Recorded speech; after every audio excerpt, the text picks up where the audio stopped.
দিন পার এখনো হাওড়ায় জলের হাহাকার। কলকাতা থেকে গাড়ি গিয়েছিল টিভি9 বাংলা খবর দেখানোর পর, কিন্তু তাতেও তেষ্টা মিটছে না। কবে মিটবে সংকট, প্রশ্ন তুলছেন এলাকাবাসী। শুধু তাই নয়, এর পাশাপাশি বাসিন্দাদের মধ্যে এখন ঢুকে পড়েছে ধসের আতঙ্ক। হাওড়ার বেলগাছিয়ায় ধসের আতঙ্ক, একের পর এক রাস্তা, বাড়িতে ফাটল, ধস কেড়েছে মাথার ছাদও। কি পরিস্থিতি সেখানকার মানুষের, কি বলছেন তারা, সরাসরি জানবো এই মুহূর্তে। আমাদের সঙ্গে হাওড়া থেকে আমাদের সহকর্মী সুব্রত রয়েছেন। সুব্রত, হাওড়ার মানুষ কি বলছেন? একে তো তেষ্টার জল, সেটা মিলছে না, তার মধ্যে নতুন সংকট, ধস মাথার ছাদ কেড়ে নিচ্ছে।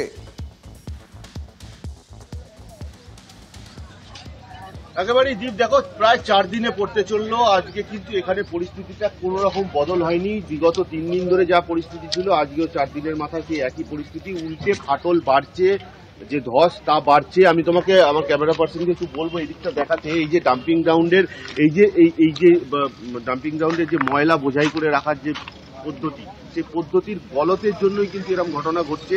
আর তোমাকে দেখাবো, কালকে এই জিনিসটা ওপরে ছিল, এই যে সামনে জঞ্জালের স্তূপটা পড়ে রয়েছে, এটা ওপরে ছিল। আজকে কিন্তু সেটা ধসে একদম রাস্তার মধ্যে চলে এসছে।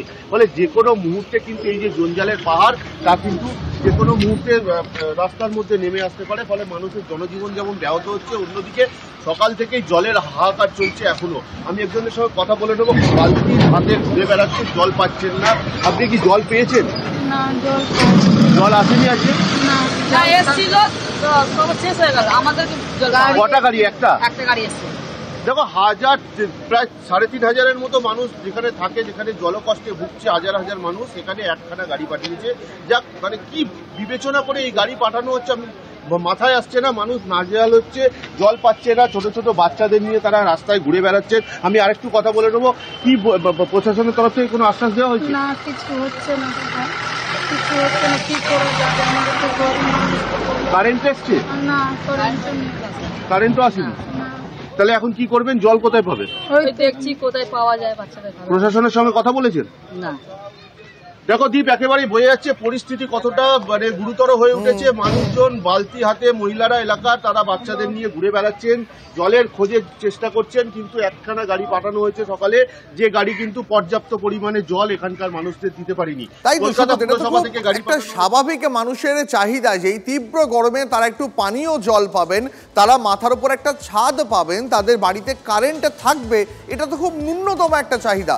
এর পাশাপাশি স্থানীয় বাসিন্দারা তারা আবেদন করছেন এখানে যাতে আবর্জনা না ফেলা হয়। এই নিয়ে গতকাল থেকে তারা বিক্ষোভ দেখাচ্ছিলেন, সকাল থেকে আবার সেখানে আবর্জনা ফেলা হচ্ছে, আর তাতে বাসিন্দাদের ক্ষোভ চরমে উঠেছে। কি করছে বাসিন্দারা, কি বলছেন তারা, কি করছে প্রশাসন, আমি আরো একবার চলে যাবো সুব্রতর কাছে। সুব্রত, এখানে সাধারণ মানুষ তো আবর্জনা যাতে না ফেলা হয় তার আবেদন করছিলেন, প্রশাসন কি সেই আবেদনে গুরুত্ব দিয়েছে?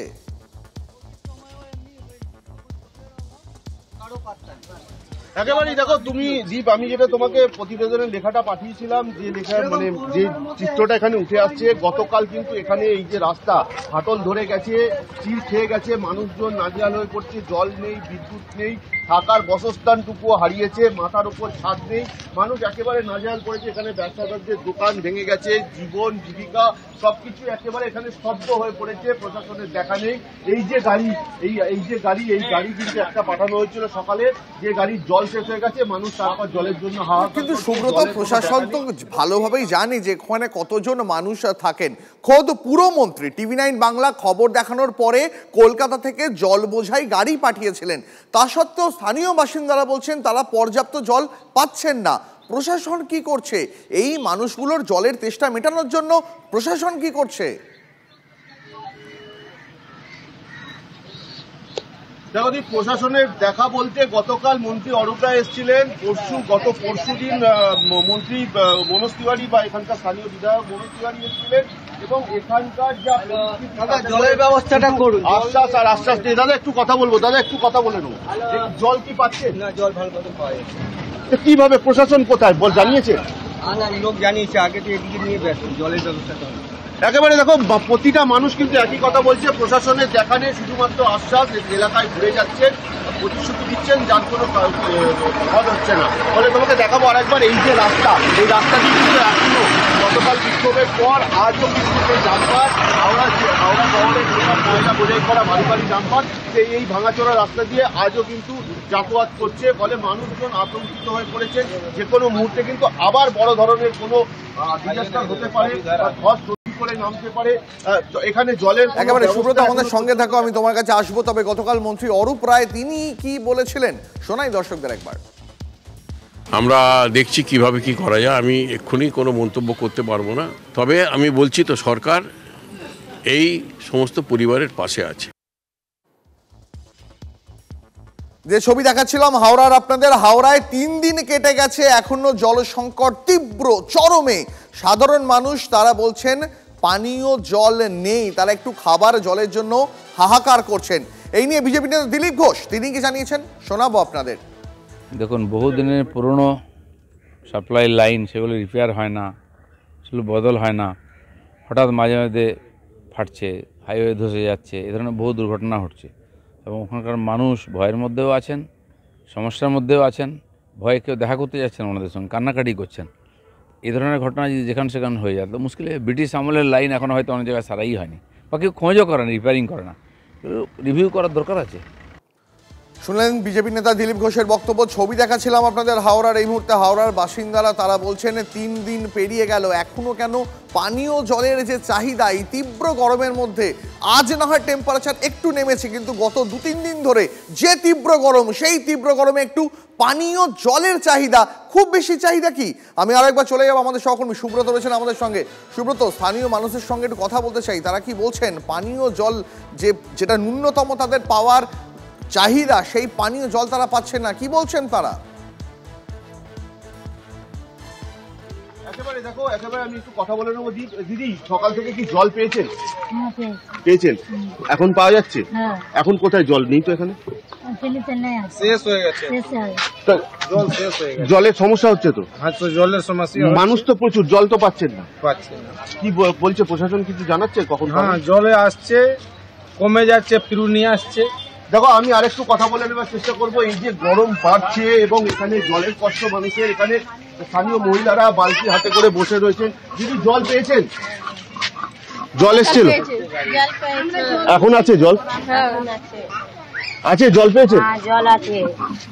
দেখো, বেশ কিছু মানুষজন জল পেয়েছেন এবং বেশ কিছু মানুষজন জল পায়নি। হাওড়া মিউনিসিপ্যাল কর্পোরেশনের পক্ষ থেকে এখানে সুব্রত, প্রশাসনকে এটা স্পষ্ট করতে পারলো যে এই জলের সমস্যা আর কতদিনে মিটবে?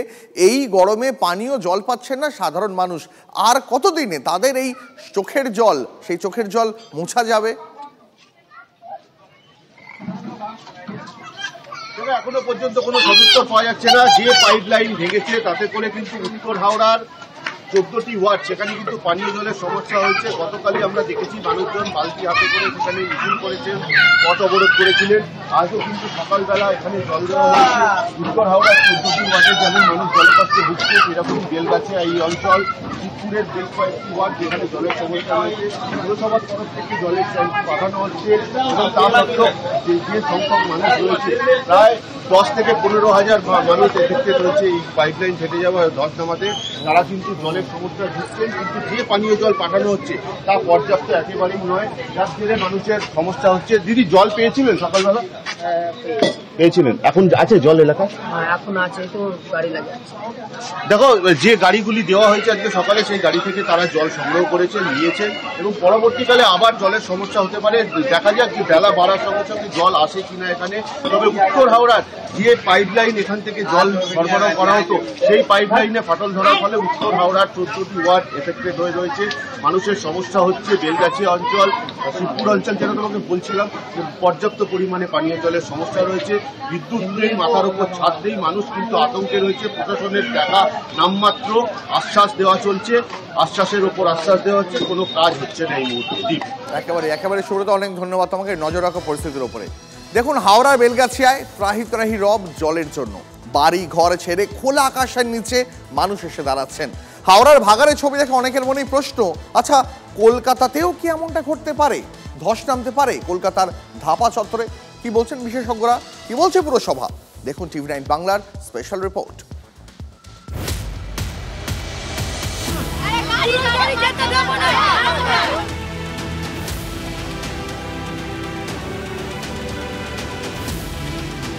হাওড়ায় বিপর্যয়, স্থানীয় মানুষ এক বাক্যে দায়ী করেছেন স্থানীয় ভাগাড়কে।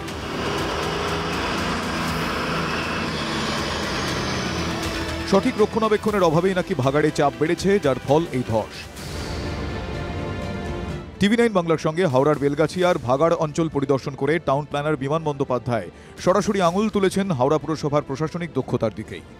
এই যে পাহাড় এত কাছে এবং পাহাড়ের তলায় যে মাটি, তার যে ধারণ ক্ষমতা তার অ্যাসেসও করেনি। দিনের পর দিন ডাম্পিং করে গেছে, আনসাইন্টিফিক ডাম্পিং। সাইন্টিফিক ডাম্পিং করলে আজকে কিন্তু এত তাড়াতাড়ি ঘটনা ঘটতো না। তার উপর দীর্ঘদিন ভোটও হচ্ছে না। না, সবচেয়ে বড় কথা হচ্ছে কি, দেখুন একটা সরকার যেমন যদি দীর্ঘদিন না থাকে, এ তো লোকাল সরকার, তাহলে যে সরকার এটা দেখবে সেটা 7 বছর ধরে ইলেক্টেড নেই। হাওড়ার এই অবস্থা প্রশ্ন তুলেছে গঙ্গার এপারেও। কলকাতাকেও এই ছবি দেখতে হবে না তো? পুরসভা সূত্রে খবর, কলকাতা পুরসভার কঠিন বর্জ্য ব্যবস্থাপনার বিভাগের কর্তারা সেই দাবি উড়িয়ে দিতে পারছেন না। সম্প্রতি কঠিন বর্জ্য ব্যবস্থাপনা বিভাগের তরফে বিভাগীয় মেয়র পরিষদ দেবব্রত মজুমদার এবং পুরসভার কমিশনারকে এ ব্যাপারে নোট দেওয়া হয়েছে। মূলত নোটে এও বলা হয়েছে যে দিনের পর দিন যেভাবে চাপ বাড়ছে এই ডাম্পিং গ্রাউন্ডের ওপর, তাতে বড়সড় বিপর্যয় অপেক্ষা করছে। বিশেষ করে মিথেন গ্যাসের কারণে আগামী দিন আশেপাশের এলাকায় বিপর্যয় নেমে আসতে পারে, ধস নামতে পারে। এমনকি এই ধাপা ডাম্পিং গ্রাউন্ডের চারপাশে যে গ্রামগুলো রয়েছে সেখানে বাড়িতে ফাটল ধরতে পারে।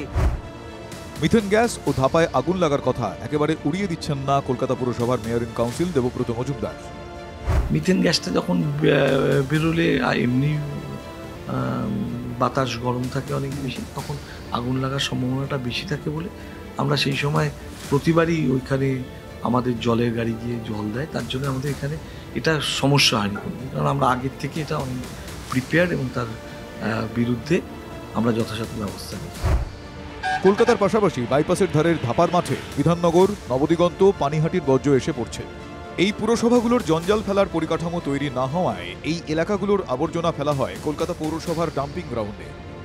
সব মিলিয়ে যার পরিমাণ দৈনিক প্রায় 1000 মেট্রিক টন। কিন্তু কেন অন্য পুরসভার দায় নিতে হচ্ছে কলকাতা পুরসভাকে? পুরনো লেগেসি ওয়েস্ট কমানোর চেষ্টা করছি, সেখানে আননেসেসারি আরেকটা ধাপার মাঠ তৈরি তো করতে দিতে পারি না। সেই জন্য এই কাজগুলোকে তাড়াতাড়ি করছি। অসুবিধা একটাই, সেন্ট্রাল গভর্নমেন্টের যে ফান্ডিংগুলো সেগুলো আসছে না বলে কাজটা অনেকটা লেট হয়ে যাচ্ছে। পুরসভার বিরোধী কাউন্সিলররা যদিও অন্য কথাই বলছেন। এটা নিয়ে তো সক্রিয় হওয়া উচিত ছিল।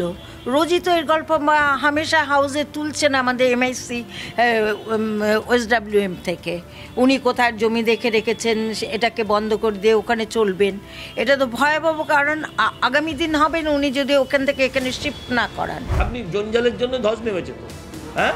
আর জঞ্জাল যারা সাফ করে কলকাতা পুরসভার 14,100 দিনের কর্মচারী 3 মাস ধরে মাইনে পায় না। আর বেটা ওই এমআইসি সে দাঁড়িয়ে দাঁড়িয়ে মিথ্যা কথা বলে আপগ্রেডেশনের জন্য। বাংলার খুব প্রচলিত প্রবাদ, কেউ দেখে শেখে, কেউ থেকে শেখে। হাওড়ার অবস্থা দেখে কি শিখবে কলকাতা? উত্তর সময়ের হাতে। সায়ন্ত ভট্টাচার্য ও শর্মিষ্ঠা চক্রবর্তীর রিপোর্ট, টিভি9 বাংলা।